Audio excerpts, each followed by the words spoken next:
Рахмат, урматтуу Дастан Артыбек, урматтуу коллегалар, сабырдуу болуңуздар. Биринчи жолу депутаттык комиссиянын жыйынтыктарын угуп атабыз. Эгерде Кумтөрдүн ые чыры да бүтмөк, эгерде парламент ушундай ачык айкын иштегенде. Парламенттик комиссиясынын төрагасына, анын мүчөлөрүнө мен ыраазычылык билдирем. Жакшы даярдап алып чыктыңыздар. Эми сабырдуу болуп жоопторду угуп коелу. Биринчиден мен суроо берейин деген финансы министрине. Канча акча биз кайрыйбыз? А то бул жерде баарыбыз эле 386 миллион долларды айтып атабыз. Меникин токтотуп койгула. 386 миллион алган жокпуз биз. Бере турган сумманы тактагылачы, урматтуу премьер-министрлер. Мы должны возвратить с учетом процентов 493 миллиона долларов. Мына дагы жолу тактап коеюн, укук коргоо органдарына дагы 493 миллион доллар. Бүгүнкү күнү канчаны төлөдүк? В течение 20 лет. В настоящий момент выплата основного долга еще не начата. Срок наступает, если мне память не изменяет, или в 23-м, или в 24-м году. Первоначальной выплаты суммы основного долга. В настоящее время мы выплачиваем только проценты, выплатили комиссионный взнос. Точную сумму, может быть, лучше назовет Мирлан Канушбекович, потому что он владеет сейчас этой информацией. Но я на сегодняшний день этой информацией не владею. Урматтуу депутаттар, бүгүнкү күндө 23 апрелге карата ушу акыркы сумманы төлөгөндөр пайыздык чендерин баардыгы 19 миллион 117 миң доллар төлөндү. Анын ичинен пайыздары 16 миллион 707 миң, комиссиялык сборлор болсо 1 миллион 700 миң, жана бирдиктик төлөм 694 миң 800 доллар болду. Мына урматтуу коллегалар, 500 миллион доллар жөнүндө кеп болуп атат. 20 миллион долларын төлөй баштадык. А бул жерде дагы эле саясат кылып мен героймун дегениңерди токтоткула. Кантип төлөйбүз, аны эмкиде чогулуп алып дагы чечейли. Байларыбыз байлардай, кедейлери жок. Биз эмне жерди берип анан кутулмак белек. Андай болбойт. Дагы бир тактоо иретинде. Счетный палатанын актысында жүрөт, 2 заведующий отделдин негизинде Минэнергопром совещание кылып туруп анан өкмөткө жумуш башталды деп. Ким эле ошондо Минэнергопром? Качантан бери заведующий отделдердин запискаларын силер за основу ала баштагансыңар? Артыкбаев депутат микрофонун чететкиле. Осмонбек мырзанын.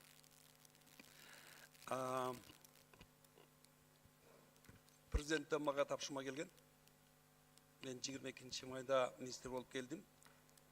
23-күнү жумушка чыктым. 24-күнү бизде ошол кат келди. Ошо каттын негизинде мен Айбек Калиевке жаздым. Ошол убакта бардыгын карап, курировать этип, ушул ишти тыгыз өкмөт менен администрация президент менен иш жүргүзүп аткан Калиев экен. Анан алар даярдап 28-inde биз чогулуш өткөрдүк. Ошол чогулушта мен билем, анын жооптордун баарын ошол чогулушта ошол жерде бардык катышкан министрликтин орун басарлары, компаниянын жетекчилеринин бардыгы ушул ТБИ компанияны биз жактырабыз деп айтышты. Ошонун негизинде биз президентке кат жаздык.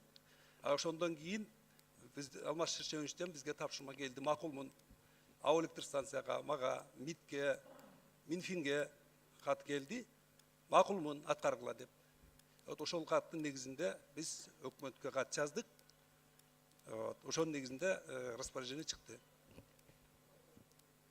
Өкмөттүн мүчөсү заведующий администрациянын каттын негизинде иштейт деген барбы өкмөт жөнүндө мыйзамда?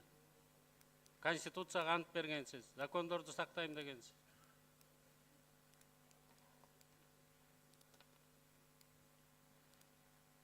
Жооп бербейсизби так?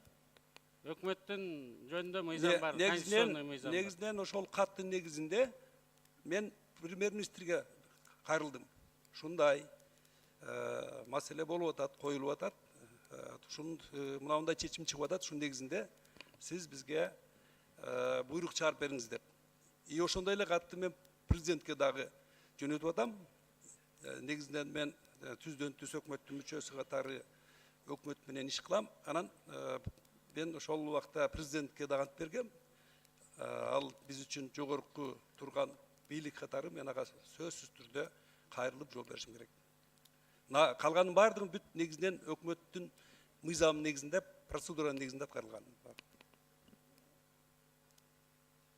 Ошондогу мыйзамдар боюнча об основных принципах бюджетного права 15 статья финансы министри гана жалгыз агент акча алып келүү боюнча сүйлөшүүлөр жүргүзгөнгө. А сиз сүйлөшүүлөрдүн баарын жүргүзүп бүтүрүп коюп атасыз. Негизинен акчаны алып келүү маселесин, кредиттик келишимге сүйлөшүүлөрдү толугу менен министрлик жүргүзгөн, Минфин. А контракттык келишимди ошол акционерлик коом Ау электр станция өзүнүн мыйзамынын негизинде толугу менен электр станция жүргүзүп, бааны дагы техникалык параметрлерин дагы ошолор аныктаган, себеби дегенде мыйзам боюнча ошолордун милдети. А кредиттик келишим боюнча толугу менен финансылык шарттарды Минфин жүргүзгөн. Я попрошу министра финансов, когда вы получили первую бумагу о модернизации? И когда вы участвовали на переговорах? Спасибо, Акылбек Усенбекович. Начнем с того, что была создана межведомственная комиссия. В этот момент вот Министерство финансов подключилось в качестве члена этой межведомственной комиссии, рассматривавшего проект контрактного соглашения. Контрактное соглашение подписывалось представителями Минэнергетики, подписывалось представителем электрические станции. Ау электростанция. Да, электрические станции. Инициатором всех документов по настоящему вопросу являлось Министерство энергетики, поскольку во всех распоряжениях и во всех дальнейших документах нормативных правительства первым стояло Министерство энергетики. Поэтому, когда было кредитное соглашение готовится не Минфином, кредитное соглашение готовилось не Минэнергетики, согласно международным нормам, проект кредитного соглашения готовит та организация, которая предоставляет заемные средства. То есть кредитное соглашение готовилось Эксимбанком. Это кредитное соглашение было инициировано его согласование Министерством энергетики. Соответствующее письмо, соответствующий документ через правительство поступил нам на рассмотрение. На это кредитное соглашение мы давали свои замечания. Это тот документ, подписанный Кожошевым, о котором вы говорили на прошлом заседании. Мы подписали этот документ с большим количеством замечаний и предоставили лист согласования, который я подписала с замечаниями и предложениями. Там говорилось не только о том, что это не только обозначены были те риски, которые указаны в заключении комиссии. В нашем письме было указано еще много других моментов, которые следовало рассматривать с другими министерствами и ведомствами, поскольку в компетенцию Минфина это не входило. И первоначальный проект распоряжения был изложен так, что подписантом кредитного соглашения должен был выступить министр энергетики. Но, видимо, в правительстве это не пропустили, поскольку соответствующим законом об основных принципах бюджетного права, о государственном и негосударственном долге, о законе о казначействе это не соответствовало, и подписантом было определено Министерство финансов. Спасибо. Мен премьер-министрден ошол вактагы сурайын дедим эле. Эмне үчүн энергетика министри финансы боюнча переговорлордун баарын жүргүзгөн? 5 июльда зафиксирована стоимость 386 миллионов долларов деп турат. Биринчиден, Министерство энергетика мага кайрылган, өкмөт башчысы катары. Мен өкмөт башчысы катары распоряжение чыгарып бергенмин по ведению переговоров по финансированию. Ошол жерде межведомственный комиссия бааны определить эткен. Кийин уже баа пайда болгондон кийин экинчи распоряжениянын проекти даярдалган. Анын азырынча менде колумда проект жүрөт, кол коюлганы болуш керек сөзсүз түрдө. Мен аны табам. Ал жерде Министерство финансовка жүктөлгөн бардык переговор жүрүш. И бул жерде межведомственный комиссия контрактный соглашение 386 одобрять этип бергенден кийин Минфинге өткөн.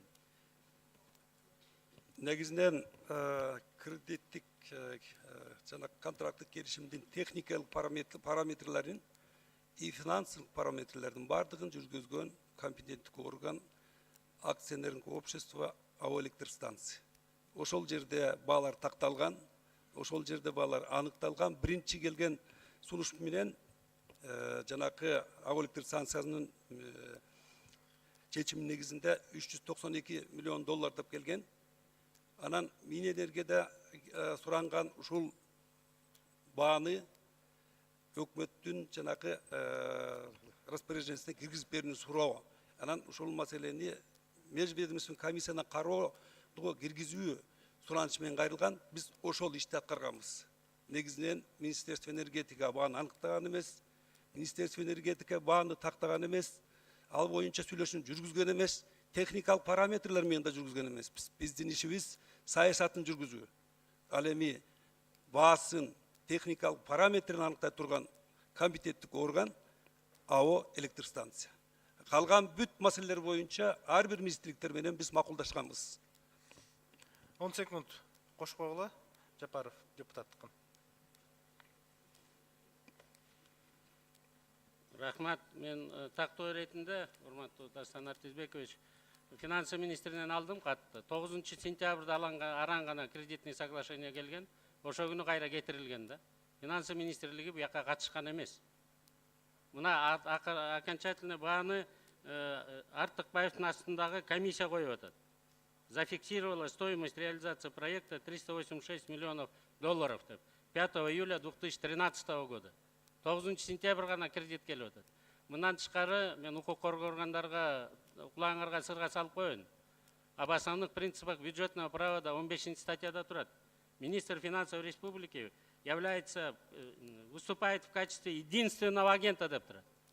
Кылгылыктын баарын кылып коюп, баарын жууп коюп, 9 сентябрда гана финансы министрлигине кагаз жиберип коюп, орден медалдарды алып, азырга Кошуп жооп берип коюңуз, Сомбек.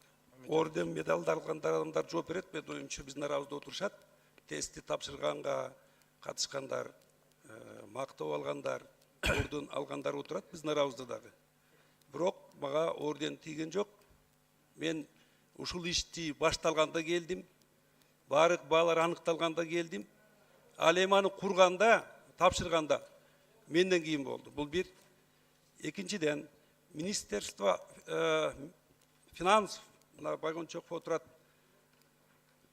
межведомственный комиссия түзүлгөндөн баштап тыгыз катышып, бүт иштерди, өзүлөрүнө байланышкан иштердин баардыгын Минфин жүргүзгөн. Экинчиден, ошол Алмаз Шаршенович жазып аткан тапшырмада айтылып атпайбы? Лавровага тапшырма деп, МИДке деп тапшырма берет. Ошол тапшырманын негизинде булар да иш кылышкан.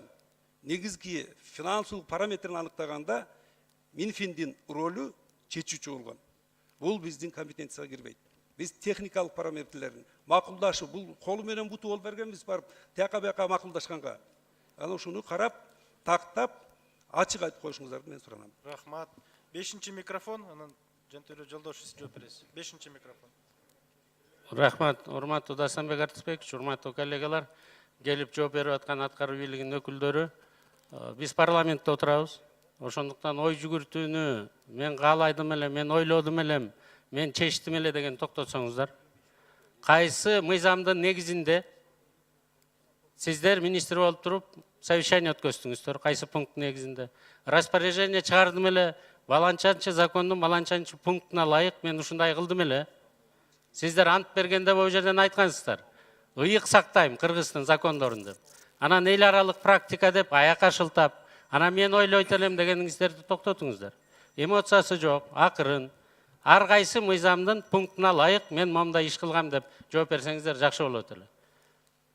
Жантөре Жолдошев жооп бериңиз. Урматтуу депутаттар, мен бардык распоряженияны, буйруктарды, постановленияны ошол убакта иштеп аткан өкмөттүн регламентине негиздеп, ошол убакта иштеп аткан конституциялык мыйзам, мамлекет өкмөт боюнча мыйзам негизинде пункттарын тактап жооп берүүгө мен даярмын. Анан экинчи тактоо иретинде министрлик, финансы министрлиги качкан жок дегенге мен макул эмесмин. Мына менин колумда документтер турат. Биринчи менде болгон документтер боюнча Мамыров мырза финансы министрлигине кайрылып атат 14 июнда. Ошол эле каттын негизинде экспорттуу импортный банк Кытайга министр кол коюп, анын орун басарлары визит этип кат менен кайрылып атат. Переписканын бардыгы бар. Ал 9 эле сентябрь күнү кредитный соглашение келип калыптыр деген туура эмес. Мен дагы бир жолу тактоо Бешинчи иретинде микрофон Дарсан Петровский. Натисбекович. иштеп атат. Урматтуу комиссиянын төрагасына да берип коеюн. Мына ошол убакта иштеп аткан өкмөттүн регламентинин негизинде. Баарын таза бүтүрдүм деп эле анан элдин астында туура эмес впечатление калып калбасын. Ошо регламенттин 61 пунктунда турат. По всем замечаниям, с которыми орган-разработчик не согласен, составляется матрица разногласий деп турат.